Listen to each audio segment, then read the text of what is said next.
जब भी आप कुछ नई चीज़ करने जाएंगे आपको खुद ही सेल्फ डाउट होगा कि मैं कुछ करना तो चाहता हूँ बट ये मार्केट में उतरेगा, चलेगा या नहीं चलेगा। हर सक्सेस स्टोरी के पीछे कम से कम 1000 फेलियर स्टोरीज हैं। 2018 जून में भारत पे की शुरुआत हुई और वहाँ से लेके आज तक मैंने आज कभी पीछे मुड़ के नहीं देखा। शार्क टैंक के माध्यम से आप हिंदुस्तान में जान पाएंगे कि नमस्कार, मेरा नाम अश्लील ग्रोवर है और मैं शार्क टैंक इंडिया के फर्स्ट सीजन में स्टार्ट हूँ। मैं भारत पे का फाउंडर और एमडी हूँ। मेरी जो जर्नी की शुरुआत है वो दिल्ली से हुई है। मैं एक दिल्ली बॉय हूँ। पैदा भी दिल्ली में हुआ, मैंने पढ़ाई भी दिल्ली में करी और अब मैं काम भी दिल्ली में कर रहा हूँ।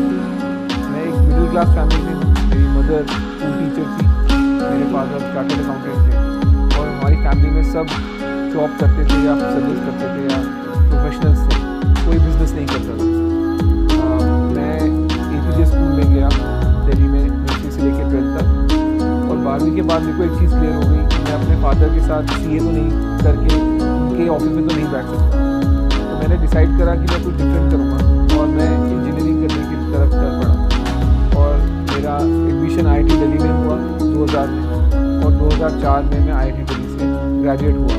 2003 से 4 मैं फ्रांस गया। मेरा सिलेक्शन हुआ एक एक्सचेंज प्रोग्राम में जिसके लिए मेरे को फ्रेंच एम्बेसी ने स्कॉलरशिप भी दी और मैंने अपना पूरा खर्चा खुद से उठाया। फ्रांस से आने के बाद और IIT कंप्लीट करने के बाद मेरा सिलेक्शन हुआ IIM अहमदाबाद में और मैंने IIM अहमदाबाद से अपनी MBA की डिग्री पूरी करी 2006 में। 2006 में मैंने ज्वाइन करा कोटक इन्वेस्टमेंट बैंकिंग, जो कि मेरी पहली जॉब थी और मैंने कोटक इन्वेस्टमेंट बैंकिंग में 7 साल बिताए, 10 डील पूरी करी जिसकी कुल वैल्यू $3 बिलियन या 20,000 करोड़ रुपए थी। 7 साल कोटक इन्वेस्टमेंट बैंकिंग में काम करने के बाद मेरे को लगा कि मेरे को थोड़ा डिफरेंट करना चाहिए, एक डिफरेंट सेटअप में काम करके देखना चाहिए और मैंने अमेरिकन एक्सप्रेस इंडिया ज्वाइन किया। अमेरिकन एक्सप्रेस इंडिया में मैं बाकी पेमेंट कंपनीज में इन्वेस्ट करता था। तो मैंने Paytm, MobiKwik, पाइन लैब, इन सब कंपनी को अच्छी तरह देखा और इनमें इन्वेस्टमेंट के लिए इनको टटोला भी। मैं 2 साल बिताए Amex इंडिया में। मैंने वहाँ पे MobiKwik में एक इन्वेस्टमेंट भी करी उनकी सीरीज B में और मैंने उस समय 100 से ज़्यादा पेमेंट कंपनीज के फाउंडर से बात करी, समझा वो क्या करना चाहते हैं और पेमेंट को अंदर तक परखा और समझा कि पेमेंट चलता कैसे है या फिनटेक जिसको बोलते हैं वो हिंदुस्तान में चलता कैसे है।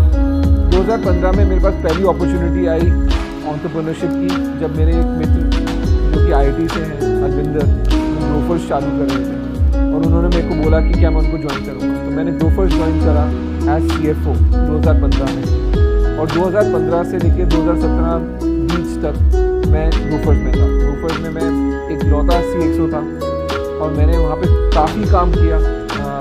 एक कंपनी जो बिल्कुल शुरू हुई थी 2015 के शुरुआत में, उसको मैंने 30,000 ऑर्डर पर दिन तक काफ़ी खड़ा किया 2017 के बीच तक। मैंने अपना पूरा जज्बा, पूरा जान ग्रोफर्स को खड़ा करने में लगा दी थी और मेरे को लगता था कि मैं बहुत ही लंबे टाइम तक इस कंपनी के साथ रहूँगा और इसको ऊंचाई तक पहुँचाऊँगा।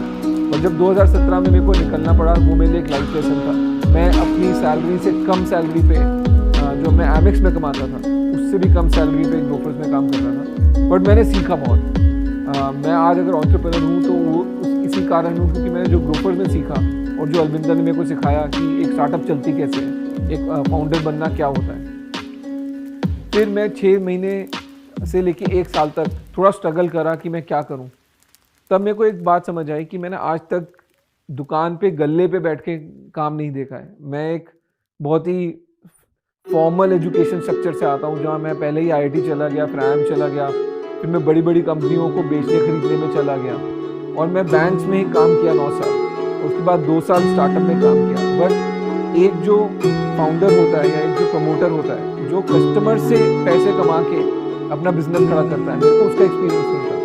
तो तब मैंने PC ज्वेलर ज्वाइन करा। PC ज्वेलर को मैं पहले से जानता था क्योंकि मैंने उनका IPO किया था और मैं PC ज्वेलर में एक बहुत ही यूनिक काम कर रहा था। मैं गोल्ड लोन का बिजनेस बनाने की कोशिश कर रहा था। मैं उनकी ज्वेलरी बिजनेस में इन्वॉल्व नहीं था और मैंने ज्वेलरी बिजनेस भी काफ़ी करीबी से देखा। मैं करोल बाग में मेरा दफ्तर था, मैं 6 महीने करोल बाग जाता था। करोल बाग में कैसे एक नॉर्मल दुकानदार कैसे रिएक्ट करता है, उसकी क्या साइकोलॉजी होती है, ये सब मैंने समझा। फिर जब 2018 में जून में मैं अपने को फाउंडर से मिला शाश्वत और भाविक, जो कि IIT दिल्ली में थे। और मैं जब उनसे मिला तो मैंने समझा कि इन्होंने एक बहुत ही अच्छी टेक्नोलॉजी फिगर आउट कर ली है, जिससे हम UPI की QR कोड लगा सकते हैं दुकान पे, और दुकानदार एक ही QR कोड पे बहुत सारी पेमेंट कंपनी से पैसा ले पाएगा।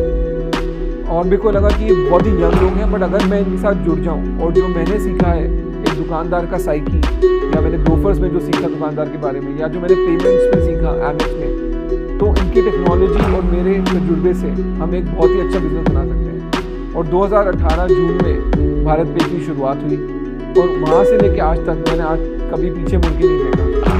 हम हर महीने इतनी ग्रोथ करी है, और उसका कारण सिंपल था। हमने एक प्रोपोजिशन निकाली कि दुकानदार फ्री में पेमेंट एक्सेप्ट कर सकता है भारत पे का QR यूज़ करके। आज की डेट में हम QR की सबसे बड़ी कंपनी है हिंदुस्तान के। हमसे काफ़ी बड़ी कंपनियां हमारे से पहले थी, जैसे कि पेटीएम, फ़ोनपे। हम उनको भी पीछे छोड़ के छोटे दुकानदारों पे बहुत आगे निकल चुके हैं। दिन की 50 लाख ट्रांजैक्शन हम कराते हैं। साल का अगर हम देखें तो 1 लाख करोड़ से ऊपर की पेमेंट्स हमारे सिस्टम के थ्रू फ्लो करती हैं। पर हम सिर्फ पेमेंट्स पे नहीं रुके, उसके बाद हमने इन QR के बेसिस पे, और जो हमारे को पता लगा कि एक दुकानदार का कितना बिजनेस हो रहा है, उसके बेसिस पे हमने लोन देने शुरू करे। हम अभी 3000 करोड़ से भी ज़्यादा के लोन छोटे दुकानदार को दे चुके हैं। 3 साल कैसे बीत गए मेरे को पता ही नहीं लगा। एक के बाद एक मेरे साथ लोग जुड़ते रहे। पेमेंट्स और का जो बिजनेस है वो ट्रस्ट का बिजनेस है। आप किसी के पैसे को छू रहे हैं तो आपको, तो दुकानदार को आप पे ट्रस्ट होना चाहिए। तो मैंने पिछले 3 साल मिलकर जो भी प्रोसेस बनाए, जो भी टेक्नोलॉजी बनाए, वो ऐसा बनाए कि हर बंदे का पैसा उसको सही टाइम पे मिले।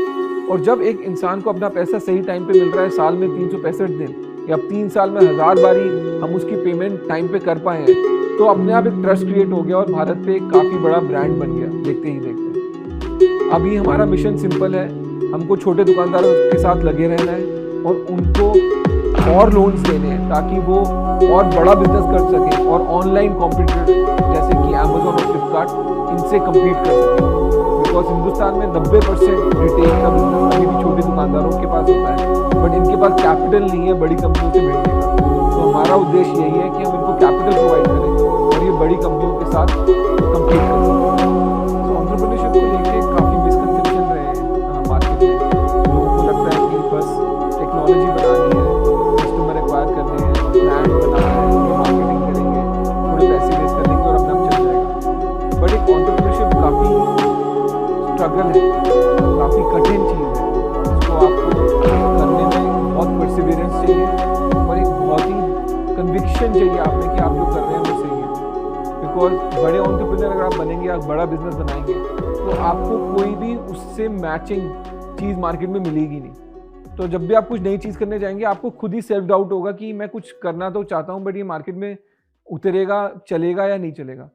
इसलिए मैं एंटरप्रेन्योर्स को ये बोलता हूँ कि आपका जो मिशन है वो क्लियर होना चाहिए। फाउंडर बनना, फाउंडर का टैग लगाना कोई डॉक्टर की डिग्री नहीं है। आजकल एक फैशन चल गया है कि हर बंदे को अब ये लिखना है मैं इस चीज़ का फाउंडर हूँ, मैं उस चीज़ का फाउंडर हूँ। फाउंडर लिखने से आप कूल नहीं बन जाते। वो एक क्वालिफिकेशन नहीं है, वो एक एक्सपर्टीज नहीं है। फाउंडर आप तभी बनेंगे जब आप जो बिजनेस कर रहे हैं वो सही रीज़न के लिए कर रहे हैं, सिर्फ कूल बनने के लिए नहीं कर रहे हैं। तो मैं तो सब एंटरप्रेन्योर्स को यही बोलूँगा कि एक चीज़ समझ के चलिए कि आपकी बेवकूफ़ियों के लिए और आपकी अय्याशियों के लिए मार्केट कभी पे नहीं करेगी। जो इंग्लिश में बोलते हैं मार्केट्स नेवर पे फॉर योर इनएफिशिएंसी और एक्स्ट्रावेगेंस। अगर आप इस चीज़ पे क्लियर हैं और आप इसको एक डिसिप्लिन तरीके से मान के चलेंगे तो आप बहुत अच्छा एंटरप्रेन्योर बन सकते हैं।